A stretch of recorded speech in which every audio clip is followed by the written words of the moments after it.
On the day I passed away, my boyfriend introduced his first love to our home. They shared a kiss on the couch I had purchased. He ate the celery dumplings I had prepared and played with the gaming console I had gifted him. One day, his first love curiously inquired, "Where is Anne?" Calmly, my boyfriend responded, "She had an argument with me a few days back and has applied for a business trip through her company." Little did he know, I had already died. It was Alex's birthday when I was involved in a car crash on my way home and died instantly. My spirit lingered, floating above, yearning to see Alex one last time. All I saw was Alex with his first love, Eva, returning home. Under the dim lights, Eva's fair complexion was flushed, appearing as though she were intoxicated, clinging to Alex like a lifeless shadow. Alex held her firmly by the waist, gently brushing away her disheveled hair and responding with patience. Although Alex was typically distant, he showed unexpected tenderness towards her. Despite my acceptance of the situation, my heart ached. Since learning about Eva's divorce, Alex had become increasingly distracted, coming home less frequently and growing colder towards me. I discovered that Eva's ex-husband's company had gone bankrupt, and he had fled with the funds. After the divorce, Eva found out she was pregnant, and debt collectors began harassing her daily, causing her to fear miscarrying multiple times. Recently, Alex had been by her side in the hospital. I had argued with Alex because he wanted to bring Eva home to care for her. Eva's parents had once helped me, and I couldn't stand to see her suffer. My eyes welled up red, and Alex was silent for a moment before abruptly extinguishing his cigarette. I declared, "I want to marry you, Anna. What are you so worried about?" In reality, Alex knew what I was feeling, but chose to ignore it. That night, overwhelmed by my emotions, I broke up with him for the first time. Alex's demeanor darkened as he dragged me into the bathroom without a word, turning on the shower. "Do you understand what you just said?" I cried, clinging to him. His tall silhouette loomed over me as he tore off his shirt and bit my lips almost as a form of punishment. "Anna, never leave me," he whispered as cold water poured over my head, his hot breath against my neck. His face was blurry as he murmured, "Ava is only staying temporarily. I'll send her away once the police locate her ex-husband. It's impossible for her and me to be together." I gasped, struggling and pleading with my eyes shut. "If you want me to agree, I'd rather die." And so, I truly died as Alex took Eva away. I observed Alex placing the intoxicated Eva on the sofa, gently wiping her face with a warm towel. "You're pregnant. You shouldn't drink so much," he said in a deep yet tender voice, reminiscent of how he'd scold her for not paying attention in class. Eva mumbled something about having a headache, unsure if he heard her. Alex chuckled softly, helped her sit up, and placed his delicate fingers on her forehead, massaging from her brow to the back of her ear and her temples with gentle pressure. It was a heartwarming scene that made my heart tighten and momentarily stop before snapping back to reality. At that moment, I had just graduated from college. Alex's grandmother had passed away, and Ava's parents disapproved of their relationship due to Alex's family circumstances, forcing Ava into an arranged marriage. I stood by Alex through those dark 6 months, gradually winning his acceptance. Half a year later, he accepted my confession. He then decided to start his own business, frequently attending social events and drinking. I supported him by wiping his face, preparing nourishing soup, and caring for him throughout the night. The next morning, exhausted and with dark circles under my eyes, Alex gazed at me for a long time before sighing and asking me to lie on his lap for a massage. Flattered and comforted by his gentle touch, I jokingly told him he shouldn't massage others in the future. "Okay," he replied regretfully as I was about to apologize. From above, I heard his soft laugh. "It's okay. How could it ever involve someone else?" I realized I had become an exception for Alex. She had been his favorite from the beginning to the end. Suddenly, I felt the urge to leave. I couldn't bear to watch Alex massage Ava. What if they rekindled their past love, hugged, or even kissed? The thought sent sharp pain through my chest, like ants crawling up my back. Restless, I rushed to the door, but as soon as my hand touched the handle, an excruciating pain, worse than falling from a cliff or being crushed in the accident, surged through me. I couldn't scream, as my body was forcefully pulled back. After several attempts, my face turned pale and cold sweat drenched me. I realized I couldn't leave the room or Alex. I lost all strength and continued to watch them. Alex had finished massaging Eva and was about to leave when Eva grabbed his neck. She looked into his eyes and asked directly, "Alex, do you still have feelings for me?" Alex glared at her. "I hate you," he replied. Eva's face paled as his hand covered her face, his fingertips tracing slowly as he sighed. "But I have never forgotten you," she sneered. "What about Anna? She's been with you for 5 years. How do you feel about her?" Alex was momentarily speechless, his expression changing as he glanced at Anna. Eva tilted her head slightly and kissed the corner of his mouth. Alex stiffened, but only for a moment before pulling her onto his thigh and deepening the kiss. Nausea washed over me, and I covered my mouth, fearing my emotions would betray me. "Alex, he has already left me. Please don't abandon me. I don't want to be alone," Eva pleaded against his lips. "I know you only feel grateful and guilty toward her. The one you truly love is me," she continued, kissing his collarbone before reaching to unbutton his shirt. Alex pressed her hand down firmly, his voice turning icy cold, his eyes devoid of warmth. A chill emanated from him, making my soul shiver despite my inability to feel temperature. Eva stared at him, confused by his rejection. "It's because of Anna," she said while I watched helplessly, my heart racing uncontrollably. Alex remained silent for a moment before looking away. "Eva, I have a girlfriend now, and this isn't good for you." Eva understood and offered a faint smile. "I'll wait for you." I realized that before our breakup, Alex and Eva hadn't engaged in any inappropriate behavior.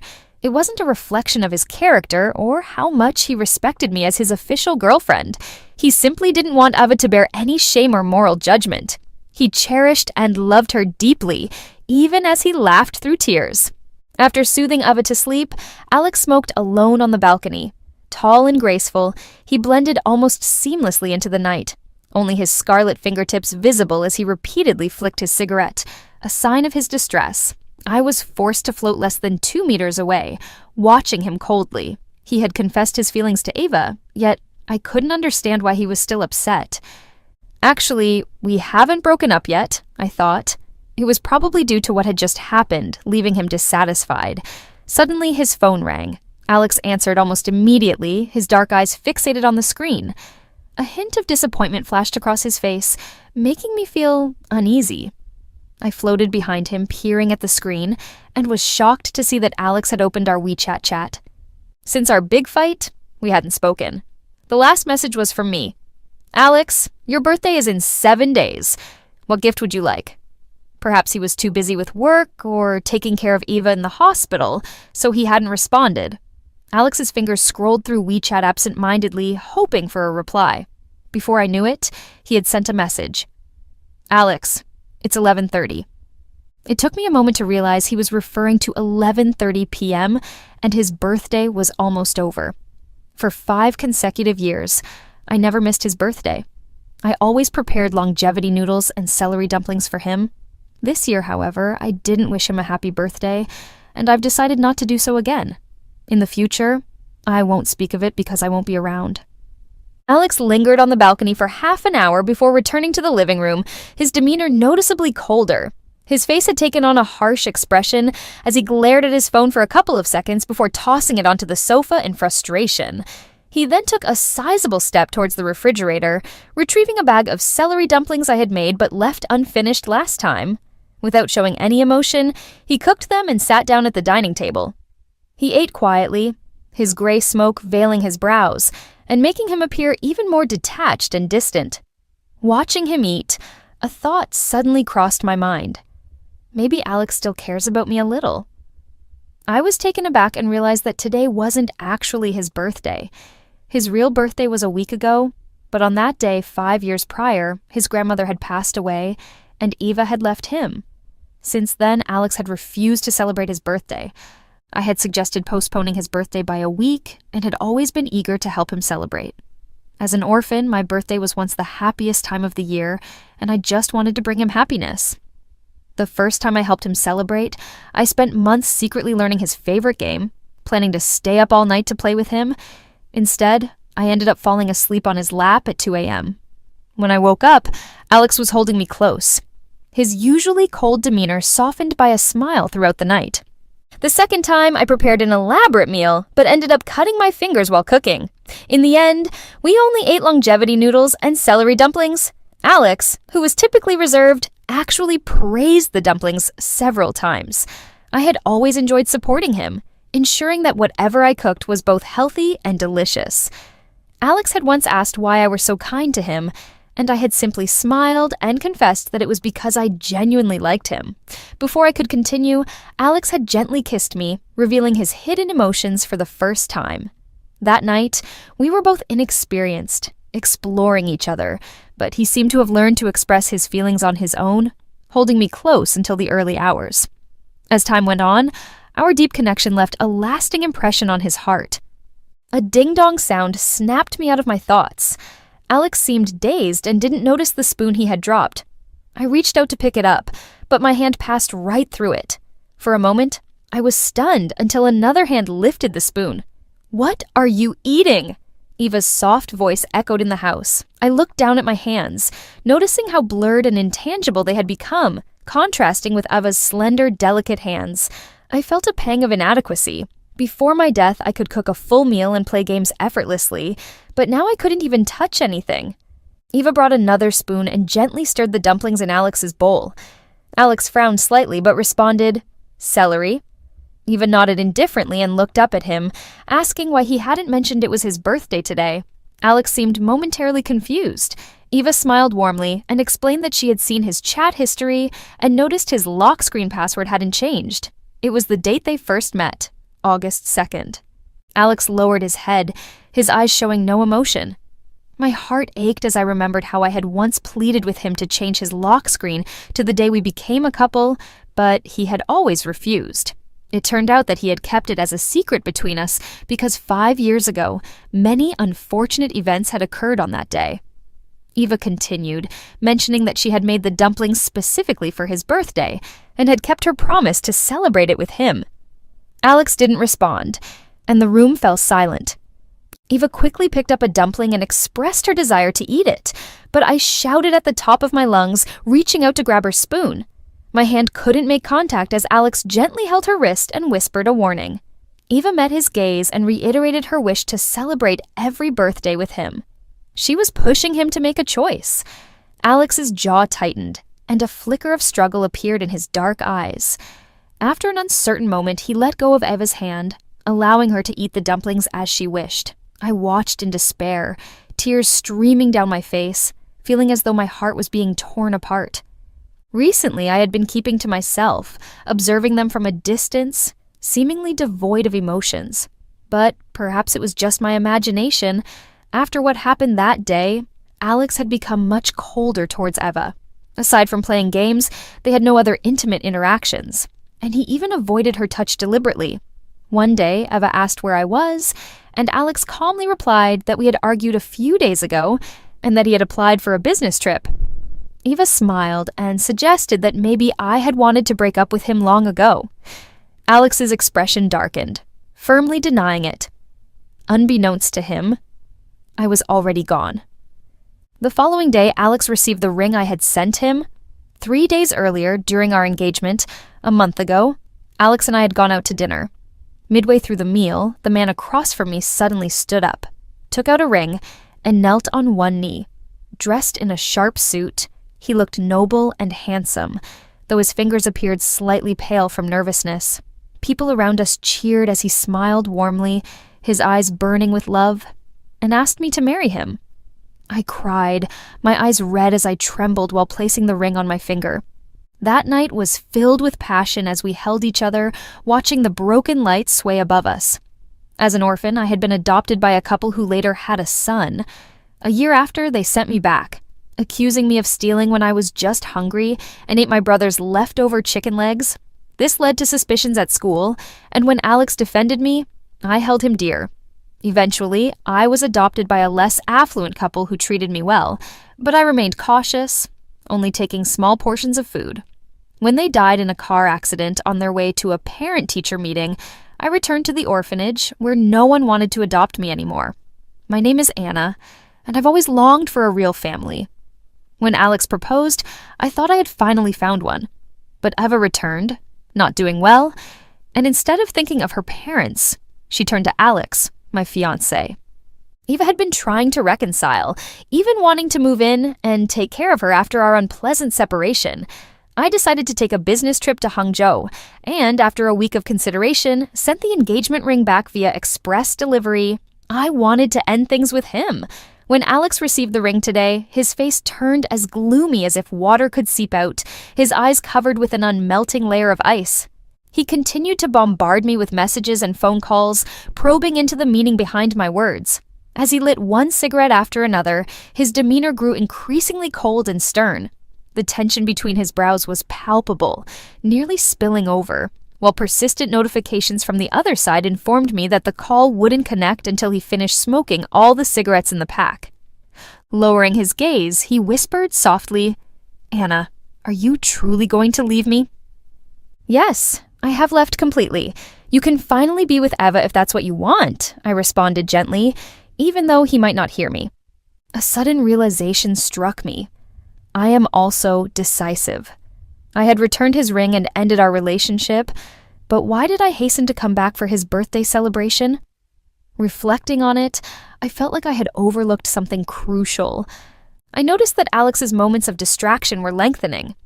At night, while working in his study, Eva thoughtfully brought him coffee. Alex didn't look up and abruptly said, "It's too late now. You should go to bed first." Eva stared at him blankly, and Alex seemed equally taken aback. He softly apologized, then rubbed his eyebrows as if concealing something. He appeared to be in a trance, fixated on his plans, ignoring Eva's presence. The next day, Eva entered Alex's bedroom to tidy up. Whether intentional or not, she quietly packed her belongings and accidentally knocked over the Lego set we had built together. Seeing this, Alex rarely looked her way, saying, "Don't touch these," before shaking her hand and methodically reassembling the scattered blocks, focusing intently for hours. Eva watched silently as Alex often became distracted around her, whether it was the sunflowers I had planted on the balcony, the clothes I bought for him in the closet, or the little goldfish I kept in the tank. Even during conversations with Eva, when she mentioned certain words, Alex would suddenly freeze. I floated above the scene, calmly observing Eva's increasingly pale face. It wasn't just Eva. I realized Alex was also becoming distant, and my own feelings were gradually becoming clear. Squinting, I looked at the man I had loved all my life sitting on the sofa.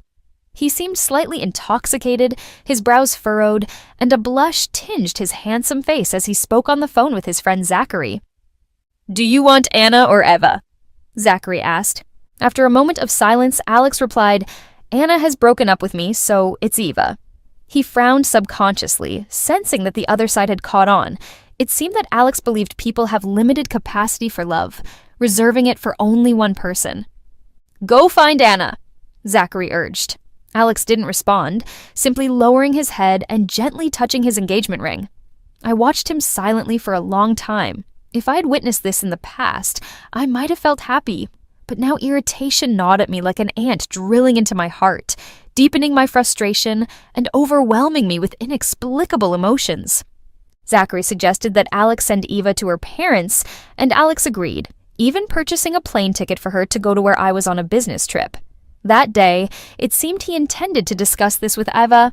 Upon returning home, Eva presented him with soup. Although she had always been indifferent to worldly matters, she had prepared a lavish dinner that evening, including fresh celery dumplings. "It's my fault. I pressured you to make a choice. I was just too scared of losing you. I didn't want to get married back then, but my mother threatened to commit suicide.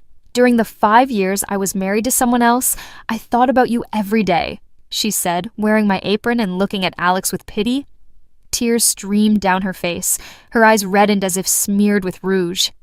"I know Eva is in your heart now, but I can wait for you. Don't push me away," she implored, wrapping her arms around his waist and burying her face in his chest, clutching his clothes tightly. Her voice was broken and distressed. "At least stay with me for a while. I'll leave when she returns, okay?" Alex remained silent, neither pushing her away nor accepting her plea. He sighed softly, gently wiping her tears. "Don't cry anymore. It's not good for the child." His softened demeanor brought a dull pain to my heart, and a bitter resentment surged through me. How much love does one need to endure repeated disappointments? Over the past 5 years, I had exhausted all my efforts to care for him wholeheartedly, barely securing a place in his heart. Yet, he merely shed a few tears and compromised. After learning that Eva would stay a bit longer, Zachary looked troubled. "Aren't you afraid Anna might actually leave you?" he asked. Alex stood tall, his expression unchanged. "Eva and I are just friends for now. When Anna calms down and comes back, Eva will have left. She won't be aware," he responded before Zachary ceased talking. I watched all of this impassively, curious to see how Alex would act once he realized I was gone. These days, Alex spent time with Eva as planned. Their relationship remained strictly platonic, much like that of regular friends. I kept trying to remember what I had forgotten and why I had hurried back to celebrate his birthday. I sensed that once I recalled it, my soul would finally be free from Alex, but each attempt only brought excruciating pain to my head. Just when I felt disheartened, Alex took Eva to the mall and noticed baby products. Eva pulled him aside, picked up a princess dress, covered her mouth, and smiled. "I really hope I'm pregnant so I can buy her all sorts of beautiful dresses." "Do you want a boy or a girl?" Eva asked curiously. "Daughter," Alex replied, his lips slightly curling into a smile. His eyes lingered on the baby items under the sunlight, his dark pupils shimmering with light, appearing somewhat gentle. "Anna likes it," he added. "I love whatever she gives birth to." I stood there in shock as memories flooded my mind, my head splitting open with countless images rushing in like wild horses. I couldn't determine how much time had passed before I collapsed to the ground, motionless, crying and laughing simultaneously. Placing my hands on my lower abdomen, trembling, I realized why I had hurried back to celebrate Alex's birthday and wanted to give our relationship another chance. I was pregnant. After receiving the diagnosis, I had spent a night contemplating and decided to have an honest conversation with Alex. The night before his birthday, I rushed over intending to present him with this news as a gift. In the car, I stroked my belly, imagining Alex's reaction. Would he laugh? Probably not. He always maintained an expressionless face. At best, he might slightly lift the corners of his lips and look at me seriously. "Anna, I'm actually very happy you're pregnant," he might say, looking forward to the child as much as I did. Perhaps on the night of our engagement, he had whispered into my ear, "After we get married, let's have a child." "I always knew you wanted a big family." "Yes, I want a large family," I had responded. How could Alex understand me so well? I laughed to myself, but the driver, noticing my amusement in the rearview mirror, asked what I was laughing about. I didn't respond, simply smiled and urged him to stay focused on the road. It was raining heavily outside, making the journey rather dull. I resisted the urge to message Alex directly and began browsing Weibo instead, only to discover that someone was following me. Eva. I opened her Weibo account and saw that she had posted numerous photos of Alex, showcasing how he had been caring for her during her pregnancy, and how their old flame was rekindling step by step, much like a typical young couple who had just had a child. "The injection hurts, but I'm not afraid with you by my side." The photo displayed Alex's profile and their clasped hands. "After all the ups and downs, you're still the best for me." Another picture showed Alex, always meticulous, peeling shrimp for her. "You fell asleep by the bed last night, and I kissed you secretly." I realized I wasn't actually asleep. These Weibo posts lacked any photos, yet Alex had liked them. I stared at the screen, my heart tightening as blood rushed to my head. How many inappropriate things do people need to witness in their lives? I no longer wished to see them. At the edge of a cliff, a massive red truck suddenly lost control and crashed directly into us. We tumbled down the cliff with the truck before it exploded. I had rushed towards it with hope and joy, but ended up dying filled with despair and hatred. The intense trauma caused me to temporarily lose part of my memory, but the overwhelming hatred made my soul detach from my body and follow Alex. I realized I couldn't leave him because my love for him was so strong, yet I despised him as I lay dying with a baby inside me. What was Alex up to? He was caring for others and their children. Maybe he sensed something. Alex was conversing with Eva when suddenly he frowned and glanced around subconsciously but saw nothing. At that moment, his phone rang. Zachary's shaky voice came through the line. "Alex, I need to tell you something. Don't get too excited. I have a brother who's a traffic cop. There was a major accident over there. Everyone involved, the driver and passengers, didn't survive. It wasn't until today that they identified the pregnant woman as Anna. I had imagined countless scenarios of how Alex would respond upon learning of my death. Now, witnessing it firsthand, he was simply chatting and laughing with his first love. Upon receiving the news, he was momentarily stunned, frowning. "Don't joke about this, it's true," Alex exclaimed after a few seconds of shock. "A week ago, the taxi you were in collided with a truck, fell off a cliff, and exploded. Only a few body parts were found at the scene, and the police didn't receive a missing person report from the pregnant woman's family for a week. Zachary was overwhelmed, unable to continue. After 7 days, the police confirmed Anna's identity through DNA. Alex's demeanor changed. He became rigid, almost like a wooden statue. Alex, she was pregnant. Did you know? You lost contact for a week? Didn't you search for her?" Zachary questioned. Alex's face turned pale, and his lips quivered uncontrollably. No, you're lying," Alex protested. Eva looked at him with concern and gently took his hand. Zachary paused on the phone, his tone unclear.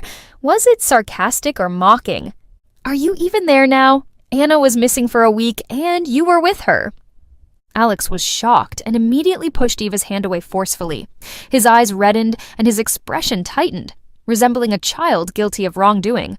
"Her body is at the funeral home. The police informed her family to collect it. You can go there later." Zachary remained silent for a long time. "She has no family, only you." Alex stood motionless, his tall frame suddenly slumping slightly. Then he slowly crouched down, curled up, and remained still, repeating the word impossible over and over. He seemed unable to accept that I was dead. I watched the scene with indifference and happiness. Once my memory returned, I felt an intense hatred toward him that nearly consumed me. But after the satisfaction of revenge, a relentless fatigue and sorrow filled my heart. Love and hate are exhausting. I am too weary to live and too tired to die. After regaining my memory, I didn't vanish immediately, though my soul became slightly more transparent. I remained attached to Alex, but my presence extended a bit further. I followed him to the funeral home. The man who usually kept his emotions in check now stood stiffly at the entrance, not daring to approach. The staff struggled to find so many charred remains. The bodies were fragmented. "I heard she was still pregnant. That's right. Her wrists and knuckles were badly bent and deformed. She must have tried her best to protect the baby inside her." Alex's face was pale, and his body swayed slightly. If he hadn't leaned against the wall, he would have collapsed. The staff asked, "Are you a family member? Please come over." Alex walked slowly and unsteadily into the room. The two men left, leaving him alone. His tall shadow blocked the light above, his back straight, fists clenched tightly, nails digging into his flesh unknowingly. He looked at my body wrapped in a white cloth and began to speak to himself. "On my way here just now, I suddenly remembered something I never told you before." His cold voice wavered slightly, but not much, just like usual. "We were so young back then. One day I went downstairs to buy something, and a little boy was playing, taking change from his blind grandmother's bowl on the roadside. You rushed over and fought with him. You were so skinny, but you twisted his arm fiercely. In the end, the child couldn't take it and gave you the $1 he had. I heard them say you were an orphan who liked to steal things, but your hair was messy and your lips were bruised. You panted on the ground for a while, then stood up, placed the money in the blind grandmother's bowl, and left calmly. The grandmother didn't see what happened, and the boy couldn't explain. But I saw it. After that, I couldn't stop paying attention to you. Later, someone falsely accused you of stealing class funds. My first instinct was to stand up and defend you. I'll never forget the light in your eyes at that moment. As time went on, your eyes began to focus on me. You blushed when you looked at me and stared at me dreamily. Those years, you stood by me during the school's outstanding student awards. You handed me water when I played basketball, smiled, and gave me flowers when I won the sprint competition, and accompanied me to win the championship in the mathematical Olympiad team. Then Eva appeared. Alex paused, raising his hand to cover his face. It seemed like something was flowing from his fingers. It was clearly me who first noticed him. And he liked me. Why did I like someone else? I thought silently, feeling no ripple, but my heart was filled with deep pain. Yes, it was me who knew you first. Why did it have to end like this? I'm not a lively, cheerful person, but in front of Alex, I always acted like a little son, doing my best to be good to him. I've never been so gentle to anyone, and I never will be again. Anna, when I proposed to you, I truly wanted to spend the rest of my life with you. Anna, please pay attention to me. Pay attention to me, he called repeatedly, but no one answered. He became anxious and irritable, his lips paling as he shouted my name until his throat was hoarse. You clearly said you would never leave me. His voice was strained, as if forced from deep within his throat. His shoulders shook, and his bloodshot eyes looked like a desperate animal with nowhere to turn, terrifying yet pitiable. I quietly watched this grief-stricken man, realizing that perhaps only now did he truly understand that I was dead. After receiving my ashes, Alex secluded himself in his room. I felt my spirit weakening, curling up on the floor wearily and drifting into sleep. In the dimness, I heard Eva persistently knocking on the door, her voice filled with anxiety. Alex, it's been 3 days. Please eat something. Even if she's gone, you can't abandon your body. If she knew, she would be deeply distressed. I awoke from my drowsiness, rubbed my eyes, and glanced at the closed door. It had been 3 days. An hour later, Zachary barged in, kicking the door open roughly. The strong smell of cigarettes and alcohol filled the room as bright lights streamed in, illuminating the man on the floor. Cigarette butts, tilted bottles, and my ashes were scattered around him. He was quietly assembling Lego with his head down, the same set we hadn't finished before. Though only a few days had passed, Alex looked much thinner, with dark stubble on his chin and deep-set eyes. Eva's hoarse voice broke the silence. Hearing the noise, he slowly lifted his eyes, resembling an old, worn-out machine. His red-rimmed eyes were empty and detached. Why haven't you left yet? It would be unpleasant for you when she returns. His voice was dazed as he whispered. Eva's face paled, and she stared at him, unable to believe his words. Tears streamed down her face. Alex frowned, appearing somewhat impatient. Go away! Seeing his lack of response, Eva's eyes filled with embarrassment and she fled in tears. Alex continued building the Lego with a blank expression, seemingly indifferent. If you had done this earlier, Zachary suddenly spoke. Alex's face turned pale, his fingers trembling as the building blocks fell to the ground. He gazed blankly at the building block, lost in thought. Pain and sorrow welled up in his eyes. I had a major argument with her that day, he recalled, and I told her I would take Eva home to care for her. If I hadn't done that, she wouldn't have requested the business trip and wouldn't have been involved in the car accident. On the day of the crash, she took a shortcut and hurried back, rushing to celebrate his birthday. She wanted to announce her pregnancy as a birthday gift. At that moment, what was he doing? Alex lifted his hand to his chest and shut his eyes in agony. He took Eva home, and while she was away, he took a deep breath and began building with Lego again. However, his hands shook, and the blocks slipped from his grasp one after another. Zachary, I regret it. I truly regret it. Zachary stood tall, watching him in silence. His voice was gentle. They say those who betray sincerity will eventually face consequences, but at the cost of her life? Isn't that too tragic? Alex's eyes were red and he was speechless. Zachary sighed deeply. She wouldn't be happy if you continue like this. Alex, you need to move forward with your life no matter what. Alex was determined to hold a funeral for her. The sky was drizzling, casting everything in gray. The entire city seemed enveloped in mist.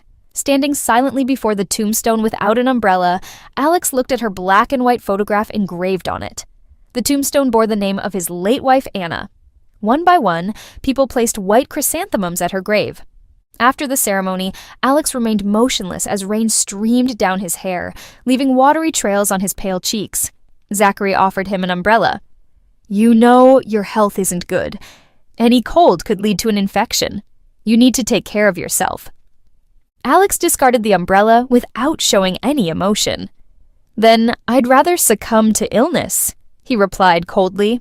Sure enough, shortly after that day, Alex became seriously ill. What began as a minor cold escalated into an infection because he refused to take medication, resulting in a half-month hospital stay. At night, the ward was quiet, and Alex stared blankly at the dark outside his window. In a soft, confused voice, he murmured, "Why don't you visit my dreams? You once said you would protect my heart, but now I've made it sick. Can you come back to see me?" Upon discharge, Alex's alcoholism led to another infection, landing him in the intensive care unit. Zachary looked at him with lifeless eyes and slapped him hard. "If you want to die, you might as well let me slap you to death. When you did those awful things, I wanted to hit you for Anna's sake. People are dead now. Who are you showing this to? Are you being self-centered? If your grandmother hadn't kindly asked me to watch over you, I wouldn't have bothered. Anna would have only been disgusted by your self-righteous behavior." Alex's face turned pale as he stared at Zachary blankly. He didn't seem to respond to Zachary's words, but from that day on, he no longer indulged in self-pity or neglected his health. He resumed work calmly and continued his life steadily. However, there was always something odd about him. At night, he would stand on the balcony and smoke for a while. The smoke would slowly blur his face, adding to his loneliness without dispelling the surrounding chill. After smoking, he'd visit the refrigerator to grab a bag of dumplings, only about a dozen left, and cook a few each night. Before bed, he would quietly gaze at her urn and whisper, "Good night." Realizing he no longer needed to follow Alex everywhere, I often felt dizzy and inexplicably sleepy, so I stayed in my room to sleep. Lately, he seemed very busy at work and always returned late. I didn't know what he was occupied with until Zachary called him. "What do you mean by transferring all the company shares to me?" Alex answered calmly. "I just want to take a break for a while." "I heard you donated a large sum to the orphanage. Is it because of her?" Zachary asked. Alex hummed softly, "Consider it my atonement." Zachary was silent for a moment before changing the topic. Eva's ex-husband returned for some reason, and they had a fight. He pushed Eva, causing her to miscarry. Her ex went to the police station to turn himself in. Eva is still in a coma at the hospital, and her condition is very serious. She might not be able to have children in the future. Alex remained expressionless, showing no emotion. "I'm going to sleep. I'll hang up first." A few days later, after finishing work, Alex went to the balcony to smoke as usual. When he returned and saw only a few dumplings left in the fridge, he paused for a moment and then smiled. A relaxed, even joyful smile. I frowned slightly as he didn't eat the dumplings immediately, but went out shopping alone. He visited the maternal and child section, carefully asking the store assistant for baby products, then went downstairs to buy a bunch of roses. When the store clerk asked, "Your girlfriend loves buying flowers for you the most. By the way, I haven't seen her in a while. Where did she go?" Alex stood quietly for a moment before responding, "She went on a business trip." The clerk nodded. "Flowers bought at night aren't very fresh. Come back tomorrow, and I'll give them to you." Alex gently but firmly declined, emphasizing each word. "No, Aunt. I'm going on a business trip tonight, too." The clerk was stunned, covered her mouth, and teased, "I understand you miss your girlfriend, right?" Alex gave a faint smile at the corner of his mouth, his long eyelashes drooping. "Yeah, I miss her. Really, really miss her." Back home, Alex sat at the dining table, quietly and seriously finished the last few dumplings, drank his soup cleanly, then took a shower. He changed into clean clothes, placed the roses and baby items on the bed, and looked down for a moment. After completing these tasks, he took out a fruit knife he had kept nearby and a bottle of sleeping pills. He opened the bottle, poured them out, and began taking them one by one. I trembled, watching him intently as an overwhelming sense of irritation and helplessness surged through me, threatening to crush me. He intended to end his life. Picking up the fruit knife, he pressed it against his wrist and began to make shallow cuts. I screamed, "Why?" The knife clanged to the floor as blood continued to flow from his wound, its scent filling the air. Alex seemed oblivious, staring blankly at me. Surely when people are about to die, they see those they long to see. I miss you so much. I struggled to keep my emotions in check, my voice cold. I don't want to see you at all. Alex's face turned pale. With difficulty, he stood up, picked up the roses and baby clothes from the bed, and forced a flattering smile. This is my gift to you and the child. His fingers nervously rubbed the two items as he half lowered his head uncomfortably. I don't know if it's a boy or a girl, so I bought both. I looked at him coldly. We don't need either. His body stiffened slightly, eyebrows furrowed. I know you're still angry with me. I shouldn't have argued with you that day. Eva was just the result of my stubbornness when I was young. I've always loved you truly. Always. Zachary continued. They say if you betray someone's sincerity, you have to pay a price. I'm here to support you, and I was wrong. Please forgive me. Each word felt like a needle piercing my heart, my nerves completely shattered. At that moment, I took a deep breath and suddenly laughed. Do you know what I saw at the end when you had the car accident that day? Alex looked up blankly as I continued, word by word. I saw Eva's spirit. I saw how you cared for her in the hospital, how you held her hand when she feared injections, how you carefully peeled shrimp for her, how she tried to kiss you to test your feelings, and how you loved her. I died with hatred toward you. So, Alex, how dare you ask me to forgive you? Alex's body shook, his face drained of color. He moved his lips but couldn't speak. With deep pain and regret in my eyes, isn't this not enough? I forced a faint smile, looked up, and asked, Alex, on your birthday, were the dumplings you shared with Eva delicious? He was slightly startled, his pupils widening as if he realized something. Fear spread across his eyes. I met your eyes and smiled more brightly because my soul has never left these days, Alex. This isn't an illusion before you die. I've been watching you. Alex froze, as if overwhelmed by an indescribable, deep despair. His lips trembled violently and his eyes were red, almost dripping with blood. I watched you kiss on the sofa I bought, as if no one was around. I watched you eat the celery dumplings I made. I watched you share your secrets, use the game console I gave you, and choose her over me. I looked at him, my heart feeling as if gripped by a heavy hand, nearly suffocating from the pain. I closed my eyes, Alex. You don't deserve to die. You don't deserve to accompany us. You must live, living with endless pain forever. The room was silent. Alex was so still that I couldn't even hear his breathing. After an unknown amount of time, he whispered in a sob, "Okay." Hearing his acceptance felt like invisible chains had been lifted, and my soul felt suddenly lighter. At the edge of my consciousness, I seemed to see Alex clearly. I've transferred all the company shares to Zachary, and I'll donate the remaining money to the orphanage. I have nothing left. I'll live a long life to atone for my sins.